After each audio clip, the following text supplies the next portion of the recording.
इसकी ओपनिंग 8 मार्च 2016 को ओपन हुआ था। तो इसके फाउंडर हमारे आलोक दीक्षित जी हैं और आशीष जी हैं और अजीत जी भी हैं। सभी लोग कोऑपरेट करते हैं हम लोग। मैं तो कहूँगी हमारा जो कानून है ना बहुत स्लो है और हर एक केस में आप देखेंगे 5 साल 6 साल लगते हैं।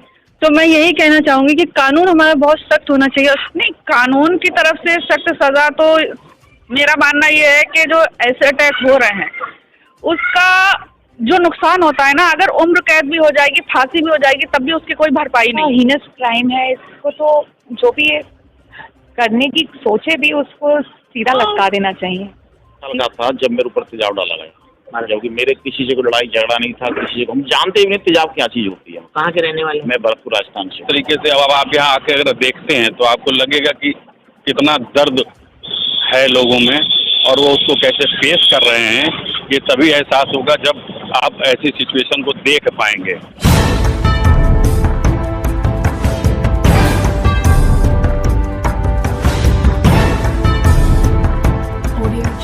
राजधानी लखनऊ के अंबेडकर पार्क स्थित सिरोज रेस्टोरेंट के ऑनर आलोक दीक्षित लगातार कर रहे हैं एसिड पीड़ितों की मदद। 8 मार्च 2016 में खुले रेस्टोरेंट सिरोज में कई एसिड पीड़ित बच्चियां करती हैं जीवन यापन।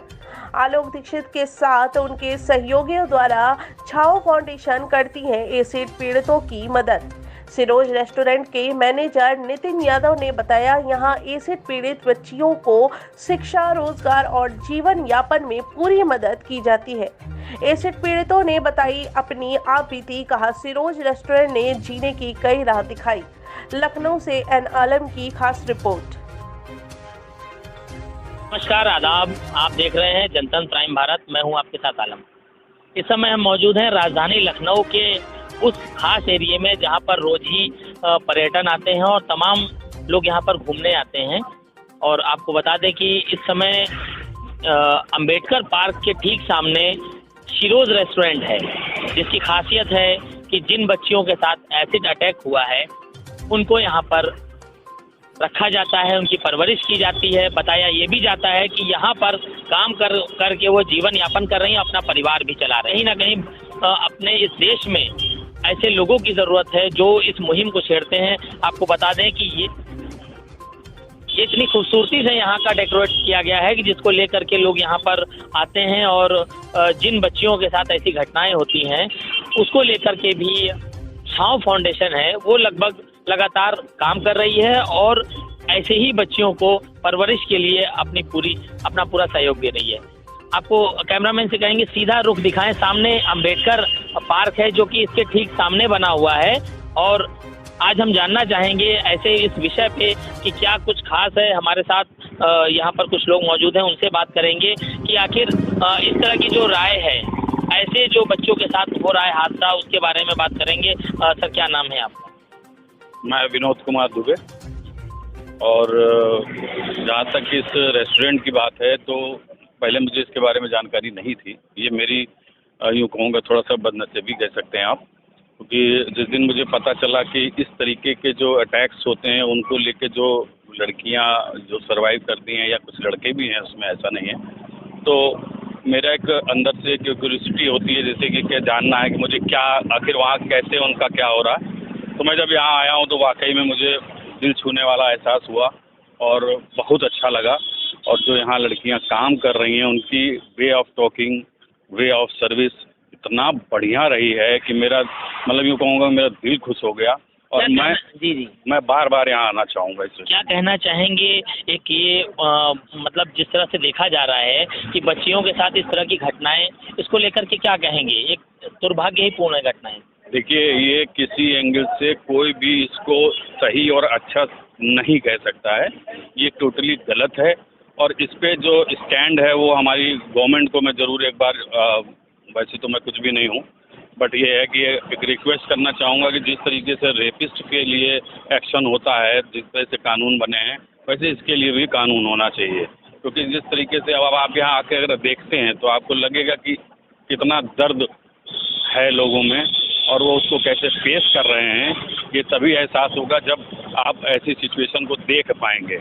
तो बिल्कुल इसको लेके के उनको कोई एक नया कानून बनाना चाहिए और कानून भी ऐसा वैसा नहीं, अच्छा खासा सख्त कानून, क्योंकि इस हादसे के बाद डेथ के चांसेस तो कम हो जाते हैं मगर जीवन जो है वो सत्यानाश हो जाता है, जिसको लेके ज़्यादा डेथ तो चलिए हो जाए वो एक अपने आप में हादसा ही है, बट जिंदा रह के उसको सरवाइव करना ये सबसे कठिन डगर है।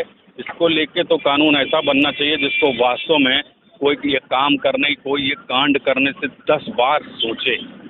मेरी तो यही रिक्वेस्ट है। चलिए, बहुत बहुत शुक्रिया। शीरोज़ रेस्टोरेंट में इस समय हम मौजूद हैं और आपको बताएंगे कि यहाँ पर जिस तरह से जो लोग आते हैं और यहाँ के जो स्टाफ हैं उनसे बात करेंगे कि ये कब से शुरुआत हुई इसकी और कितनी बच्चियाँ यहाँ पर काम करती। इसकी ओपनिंग 8 मार्च 2016 को ओपन हुआ था। तो इसके फाउंडर हमारे आलोक दीक्षित जी हैं और आशीष जी हैं और अजीत जी भी हैं। सभी लोग कोऑपरेट करते हैं हम लोगों का। जब भी हम लोग कोई दिक्कत आती है तो हमेशा कॉल करके पूछते कोई प्रॉब्लम तो नहीं। इस तरह से कारवां चलता गया और हमारे 5 साल बीत गए। 5 साल। ये बताइए कि जिस तरह से जो है ये किसी शुरुआत होती है तो क्या किसी फाउंडेशन के ज़रिए भी इसको सहायता मिलती है या आलोक दीक्षित जी खुद ही इसको जो है चला रहे हैं? नहीं, देखिए, जो भी कारवां अगर आप स्टार्ट करते हैं, कोई भी चीज़ स्टार्ट करते हैं, जब तक लोगों को सपोर्ट नहीं मिलता है और जब तक वो लोग नहीं खड़े होते तब तक हम लोग आगे नहीं बढ़ सकते। इस तरह से कैसे फाउंडेशन नहीं, लेकिन आप जैसे लोग, जैसे मीडिया है और स्टूडेंट हैं, इन लोगों ने मतलब इस चीज़ को बहुत आगे ले गए। और जैसे कि मान लीजिए कोई गेस्ट आता है, अगर वो एक ऑर्डर भी करता है तो हमारे लिए समझिए बहुत बड़ा हेल्प हो जाती है। बहुत बहुत शुक्रिया। तो हमारे साथ और भी लोग मौजूद हैं और वो एसिड पीड़िता मौजूद हैं, हम उनसे बात करेंगे। मैम, क्या नाम? रूपाली। रूपाली जी, ये बताएं कि किस समय यहाँ पर ज्वाइन किया? मैं यहाँ 2016 में 1 अक्टूबर को मैंने ज्वाइन किया था। मुझे यहाँ 7 साल हो जाएंगे। जी, 7 साल हो गए। जी, तो हो जाएंगे। अच्छा, 7 साल होने वाले हैं। जी। मैम, क्या कहना चाहेंगी इस रेस्टोरेंट के बारे में, किस तरह से जो है ये सपोर्ट कर रहा है और जो फैमिली रह रही है, जिस तरह से आप लोग की एक फैमिली मेंबर्स की तरह यहाँ पर हैं, तो क्या कुछ कहेंगे? मैं तो सबसे पहले यही कहूँगी कि मैं ये जो भी मुहिम है और जो भी आज हम लोग फैमिली की तरह यहाँ ट्रीट किया जा रहा है हम लोग को, तो सबसे पहला मैं थैंकफुल हूँ आलोक दीक्षित एंड आशीष शुक्ला की। उसके बाद जो हमारे मैनेजर हैं नितिन सर और प्रमोद सर, ये हम लोग को मतलब जब तक अगर ये लोग हमें फैमिली की तरह सपोर्ट नहीं करेंगे तब तक हमें फैमिली जैसा फील ही नहीं होता। आज तक हम लोग को 7 साल हो रहे हैं यहाँ पे जॉब करते हुए, लेकिन हमें कभी भी फील नहीं हुआ कि हम एक जॉब की तरह इसको कर रहे हैं या हमें हमारे जो सर लोग हैं हमको एकदम बॉस की तरह ट्रीट कर रहे हैं। कभी ऐसा फील नहीं हुआ।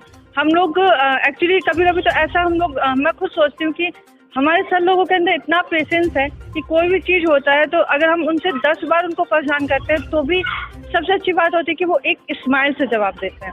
तो इससे क्या होता है ना, और मोटिवेशन होता है कि चलो ठीक है, मैं भले ही हमारे साथ कुछ भी हुआ कुछ भी होता चला आ रहा है, लेकिन जो यहाँ पे जो पॉजिटिव एनर्जी मिलती है वो एक अलग ही है, क्योंकि अगर वो ना हो तो हम लोग सब लोग इकट्ठा नहीं हो सकते। हाँ मैम, एक सवाल पूछना चाहेंगे, थोड़ा सा दुख भरा है और अफसोस है कि कहीं ना कहीं हमारे समाज की एक बहुत निचला स्तर है ये सवाल। ये हादसा आपके साथ कब हुआ और कैसे हुआ? मेरे ऊपर ये एसिड अटैक 2015 में हुआ था, 28 जुलाई को। अटैक का रीज़न मैं आज तक नहीं समझ पाई, क्योंकि मेरे ऊपर रात में सोते समय एसिड अटैक किया गया था और मैं उस समय बेहोशी की हालत में थी, तो मुझे इतना आइडिया नहीं है किसने मेरे ऊपर एसिड अटैक किया, वो लड़का है या लड़की। लेकिन जब मेरे ऊपर एसिड अटैक हुआ तो मेरा एसिड अटैक बलिया क्षेत्र में हुआ है। और कहते हैं ना कि अगर किसी जगह पर कुछ गलत हो जाता है तो वो जगह हमें बहुत अजीब सी लगती है। तो मैं आज भी कहीं ना कहीं है, मतलब इफ यू डोंट माइंड, अगर आप लोग बुरा माने तो मैं बलिया क्षेत्र से बहुत ज़्यादा मतलब नफरत भी करती हूँ, क्योंकि बेवजह अगर किसी को आप सज़ा दे रहे हैं और उसका कोई भी रंजिश है, कुछ भी प्रॉब्लम है, तो हम बैठ के सोल्यूशन उसका निकाल सकते हैं। लेकिन किसी की लाइफ बर्बाद करना बहुत मुश्किल है, क्योंकि आप ये देखिए, ये अटेम्प्ट टू मर्डर ही होता है। हम किसी को एक बार बंदूक मार देते हैं वो तुरंत मर जाता है, लेकिन हम जो हर साल जब तक हम जिंदा हैं तब तक हम घुट घुट के जीते रहेंगे, क्योंकि हमारा जो दुनिया को हम दिखाते हैं ना, जो आज की नज़र में है फेस, वो हमसे हमारा फेस छिन गया। लेकिन कहते हैं ना, हमारा फेस जरूर छिना है लेकिन हमारा फेस आप सब लोग बने हैं। क्योंकि जब तक कहते हैं ना समाज, और मैं ये भी कहूँगी कि मैं कहीं ना कहीं मीडिया पर्सन से भी थोड़ा सा नाराज़गी रहती है हमारी, वो इसलिए क्योंकि अगर किसी के ऊपर भी कोई भी हादसा होता है ना, चाहे वो रेप विक्टिम हो, चाहे वो घरेलू हिंसा हो, चाहे वो एसिड अटैक क्यों ना हो, हम सब क्या करते हैं उसके लिए 1 हफ्ते बात करते हैं, 2 हफ्ते बात करते हैं। उसके बाद उसकी पूरी लाइफ जर्नी में क्या हुआ, उस अपराधी को सज़ा मिली कि नहीं मिली, हम उसके बारे में बात नहीं करते। हम आए दिन दिखाते हैं कि एसिड अटैक हुआ, इस क्षेत्र में हुआ, लेकिन उसके बाद उसका क्या, लड़की का क्या, उसने कितना झेला, ये कोई नहीं जान पाता। तो मैं यही कहूँगी कि जितने भी हमारे मीडिया भाई हैं, मैं वो उनसे इतना ही सपोर्ट है कि हर एक लड़की का इतना सपोर्ट करें कि उसकी अपराधी को अच्छे से अच्छी कड़ी सज़ा मिल सके और किसी का अपराधी खुलेआम ना हो। जी, एक सवाल ये भी आता है कि ये जब आपके साथ ये घटना घटी, इसके बाद फिर आपको नई राह चलने के लिए ये संस्था द्वारा कैसे आपको इनसे मिली यहाँ पर, यानी कि शिरोज रेस्टोरेंट? देखिए, जब मेरे ऊपर एसिड अटैक हुआ तो मैं भी एक नॉर्मल ही लड़की थी, मेरा भी एक सपने थे। तो कहते हैं ना कि सपने नहीं पूरे हुए, और एसिड अटैक के बाद जब मैंने फर्स्ट टाइम अपना फेस देखा था तो मैं बहुत ज़्यादा डर चुकी थी, क्योंकि मेरा वो फेस नहीं था। मैं अपने चेहरे का एक नस गिन सकती थी, कितनी नसें हैं, कितनी क्या है, मैं हड्डी देख सकती थी। तो वो सब मेरे लिए बहुत भयानक था जब मैंने अपना फर्स्ट टाइम फेस देखा। और जब मेरी सर्जरी हुई, मैं 1 साल के लिए ब्लाइंड हो चुकी थी। सबसे पेनफुल क्या होता है कि हम एसिड अटैक तो कर देते हैं, लेकिन उसके बाद जो सर्जरी होती है, जो मेडिसिन दी जाती है, वो हमें लाइफ टाइम के लिए कहीं ना कहीं वीक कर देती है। हम आए दिन मेडिसिन पे जीते हैं, हम आए दिन आई ड्रॉप पे जीते हैं। सबसे ज़्यादा मेरे लिए डिफ़िकल्ट था ब्लाइंड लाइफ को जीने का, क्योंकि मुझे हमेशा डर था कि मुझे कोई मार ना दे, मुझे कोई जहर ना दे दे। तो हर समय मुझे डर रहता था।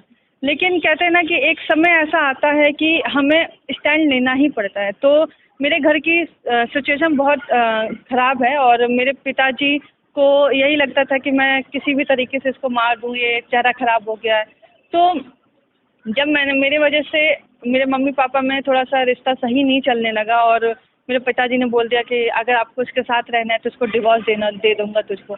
तो मुझे उस समय लगा कि मतलब ये कैसी स्थिति कि एक बेटी के सामने ऐसा कुछ उसकी माँ के साथ हो। तो मैंने फिर फाइनली सोचा, अगर मेरी आंखों की रोशनी वापस आती है तो मैं फिर से उसी दुनिया में और फिर से अपने पैर पे खड़े होंगी, जिससे मैं अपनी माँ को फिर से सपोर्ट कर सकूँ। ये बताइए कि क्या कहना चाहेंगी इसको लेकर के, जो समाज है उसके लिए और जो हमारा कानून है इसके? मैं तो कहूँगी हमारा जो कानून है ना बहुत स्लो है, और हर एक केस में आप देखेंगे 5 साल 6 साल लगते हैं। तो मैं यही कहना चाहूँगी कि कानून हमारा बहुत सख्त होना चाहिए, और सबसे पहले कानून की तो हमें ज़रूरत नहीं है, हमारा समाज सख्त होना चाहिए। अगर हमारे समाज के लोग ही अगर हर एक पीड़ित को हर एक अपराधी को सज़ा देने लगे, और ये कहने लगे कि अगर तुमने कोई क्राइम किया है तो तुम्हें पुलिस स्टेशन और कोर्ट में जाने की ज़रूरत नहीं, सबसे पहले हम ही आपको सज़ा देंगे, तो शायद कहीं ना कहीं ये क्राइम कम होगा। लेकिन आज भी आप देखो, अगर कोई क्राइम होता है तो क्या होता है, अगर वो 6 महीने 7 महीने जेल में रहा, अगर वो जेल से छूटता है तो उसके साथ फिर से वैसे ट्रीट किया जाता है, एकदम नॉर्मल पर्सन, जैसा लगता है कि उसने कोई बड़ा काम करके आ गया। उसकी फिर से शादी होती है, वो लाइफ अपनी अच्छे से इंजॉय करता है। लेकिन वो लड़की का जो 4 दीवारी में कैद है, वो तो ज़िंदगी भर मरेगी ना। अगर हम उसके साथ भी वैसा ही बिहेव करें तो हमें लगता है कि हमें कोर्ट कचहरी के चक्कर ना लगाना पड़े। हमारा समाज ही जब तक सख्त नहीं होगा तो हमें कानून को सख्त करने की ज़रूरत, हम कितना भी बात कर लें, कितना भी हम मीडिया में बयान दे दें, कितना भी कुछ कर लें, लेकिन जब तक हमारा समाज मिल के सज़ा नहीं देता तब तक कुछ नहीं हो सकता। धन्यवाद मैडम। तो आप यहाँ देख सकते हैं सीधी तस्वीरें, सेलिब्रेशन हॉल जो है उसमें काफ़ी प्रोग्राम किए गए हैं, और इसके साथ आप देख सकते हैं कि यहाँ पर जितने भी एसिड अटैक पीड़िता हैं यहाँ पर उनको भी जो है पूरा परिवार के तरह रखा गया है, उनको ट्रीट किया गया है। बेसिकली ये बताया जाता है कि यहाँ पर पढ़ाई से लेकर उनके देख रेख और कहीं ना कहीं उनका जो उनकी सैलरी, उनका जो काम है, उनको लेकर बिल्कुल नॉर्मल तरीके से ट्रीट किया जाता है। हीरे लगी हैं हीरोज़ ऑफ शिरोज़, यानी कि शिरोज़ जो है वो एक हीरो यहाँ पर इन बच्चियों को कहा गया है। और वाकई इन्होंने जिस तरह से एक इन्होंने कंप्रोमाइज़ किया है कहीं ना कहीं, उसके साथ इस शिरोज़ रेस्टोरेंट में इसको ही अपना फैमिली बनाया। हमारे साथ कुछ और भी बच्चियाँ मौजूद हैं, इनसे बात करेंगे कि आखिर कब ये घटना हुई और किस तरह से। मैम पहले तो अपना नाम बताएं। मेरा नाम फराह खान है और मैं यूपी फर्रुखाबाद से बिलोंग करती हूँ। फर्रुखाबाद जी। तो ये बताएं कि यहाँ शिरोज़ में आप कब ज्वाइन हुई और यहाँ पर कितने वर्ष हो गए? मैं 2015 में आगरा कैफे में ज्वाइन हुई थी, और उसके बाद 2016 में लखनऊ कैफे स्टार्ट जब हुआ था, स्टार्ट भी नहीं हुआ था, 8 मार्च को इसकी ओपनिंग हुई थी और मैं 28 फरवरी को यहाँ आ गए थे। हुई आपके साथ, और उस समय का जो माहौल था, चाहे सरकार का हो चाहे लोगों का, जनता हो, उसके बारे में हम जानना चाहते हैं। थोड़ा सा दुखद सवाल है, लेकिन कहीं ना कहीं समाज को जागरूक करने में बहुत योगदान देगा। देखिए, समाज की बात रही, समाज हमेशा जो है गर्ल्स के जो है वो फेस को ही इम्पोर्टेंट दिया है। तो मेरा सबसे मानना ये है कि इंसान का टैलेंट देखा जाता है, इंसान की ब्यूटी नहीं देखी जाती है।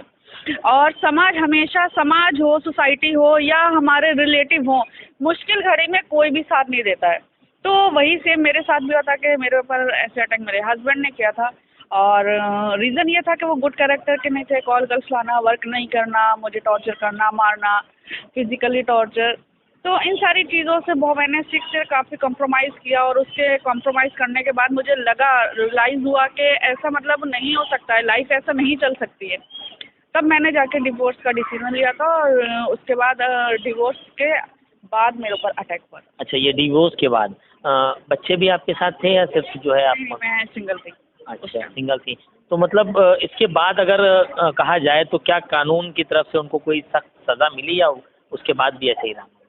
नहीं, कानून की तरफ से सख्त सज़ा तो मेरा मानना ये है कि जो ऐसे अटैक हो रहे हैं उसका जो नुकसान होता है ना, अगर उम्र कैद भी हो जाएगी, फांसी भी हो जाएगी, तब भी उसकी कोई भरपाई नहीं है। तो सज़ा तो कानून को सबसे पहले एसिड सेल होना मतलब रोकना चाहिए, और उसके 3.5 साल की सज़ा हुई थी, 4 साल केस चला था मेरा। बट मैं इस सज़ा से सहमत नहीं थी, क्योंकि मेरे यहाँ तो पूरी लाइफ डैमेज हुई है। तो मेरे हिसाब से तो एसिड के बदले एसिड ही होना चाहिए। और दूसरी चीज़ ये कि या तो एसिड बिकना ही बंद हो जाए, तभी ये क्राइम रोका जा सकता है, वरना आप कोई भी सज़ा दे दो, जो हमारा नुकसान हो गया उसकी भरपाई नहीं होना है। क्या परिवार से अभी आप इस समय अपने जो परिवार हैं उससे मुलाकात होती है, बातचीत होती है? जी, मेरी फैमिली तो बहुत सपोर्टेड रही है, और आज मैं आप सबके सामने खड़ी हूँ तो अपनी फैमिली की वजह से और ऊपर वाले की वजह से, क्योंकि मेरा बचने का कोई भी चांस नहीं था। लेकिन मेरी फैमिली ने मुझे पूरा सपोर्ट किया, और मेरा खुद का भी कॉन्फिडेंस था जो मैंने अपना बनाए रखा, और अपनी काउंसलिंग खुद ही करती रही, क्योंकि मेरी फैमिली ने मुझे सपोर्ट तो किया था, लेकिन वो लोग बहुत सीधे थे, दुनियादारी नहीं जानते थे। लेकिन उन्होंने हाथों पैरों से मेरी मेहनत की। लेकिन उस टाइम जो काउंसलिंग की ज़रूरत होती है, सरकार को वो काउंसलिंग देना चाहिए, लेकिन वो मुझे कुछ नहीं मिला था।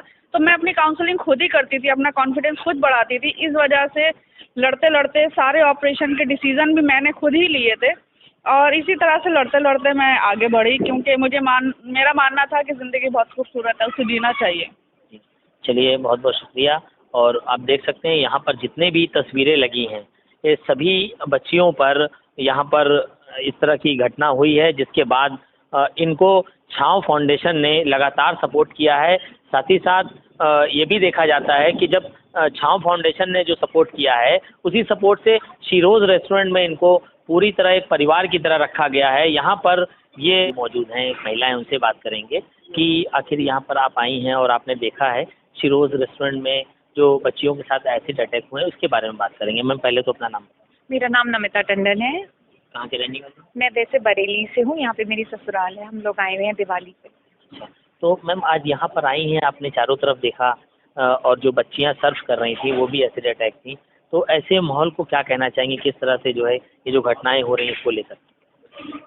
पहले तो देख के बहुत दुख होता है कि ऐसा कैसे कोई कर सकता है इन लोगों के साथ। इनफैक्ट बहुत बहुत ज़्यादा अच्छा कर रहे हैं यहाँ पे कि इन लोगों के वो सपोर्ट करने के लिए ऐसा इन लोगों ने ये रेस्टोरेंट खोले, एक काफ़े है जहाँ पे इन लोगों को अपॉर्चुनिटीज़ दी है जहाँ पर ये लोग जॉब कर सके, और बहुत अच्छी फील है यहाँ की। मतलब ये मोटिवेट करता है कि अगर जीवन में किसी के साथ कुछ भी हो जाए पर हार नहीं माननी चाहिए। So but sad. लेकिन सवाल तो ये भी आता है ना कि जिस तरह से ये बच्चियों के साथ ऐसी घटनाएं हो रही हैं, उसको लेकर के क्या होना चाहिए? ये तो अब बिल्कुल ऐसा हीनस क्राइम है, इसको तो जो भी करने की सोचे भी उसको सीधा लटका देना चाहिए, सीधा लटका देना चाहिए।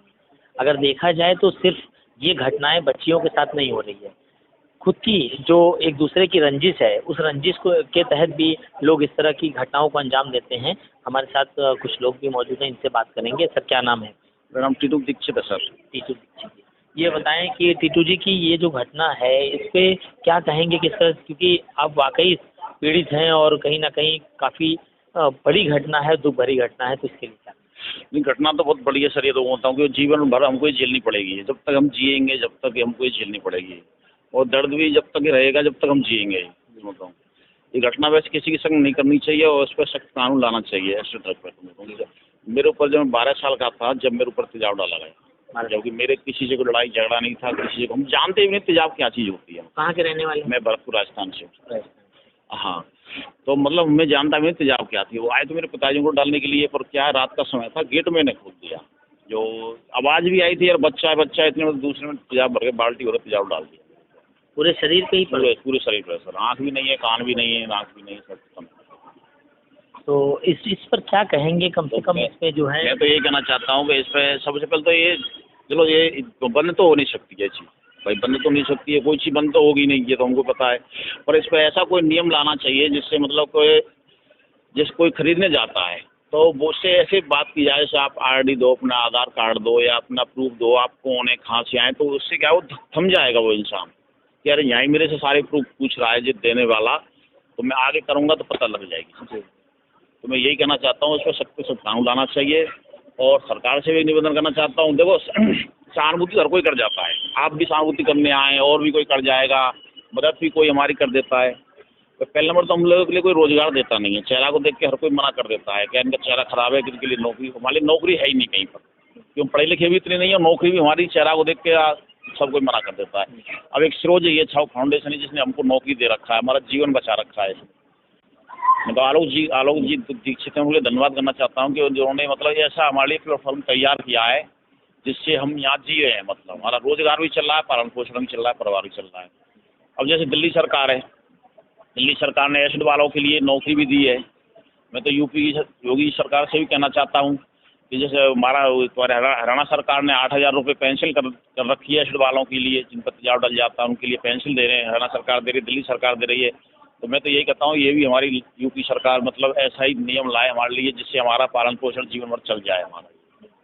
तो यही कहना चाहता हूँ। बहुत बहुत धन्यवाद। तो जिस तरह से आपने देखा कि यहाँ पर जो भी एसिड पीड़ित थे उन्होंने अपनी अपनी दास्तान सुनाई, कहीं ना कहीं बहुत दुखद थी, और जिसके साथ मतलब शिरोज रेस्टोरेंट में इनको जो है तमाम सुविधा मिली। उसके बाद छाँव फाउंडेशन ने भी लगातार इसको जो है पूरी सपोर्ट की है। और आपको बता दें यहाँ पर जो आलोक दीक्षित हैं वो इसकी पूरी देखरेख कर रहे हैं। आलोक दीक्षित जी लगातार ऐसे बच्चियों को या जिसके ऊपर इस तरह से घटना होती है उसको लेकर के आलोक दीक्षित जी लगातार फैले। यहाँ पर अंदर यहाँ पर एक ऐसा स्टेज बनाया गया है जहाँ पर लोग आते हैं और सवाल सरकार से भी है कि इस तरह से घटनाओं की रोकथाम के लिए एक सख्त कानून बने। लखनऊ से कैमरा पर्सन जगदीश कुमार के साथ आलम, जनतंत्र।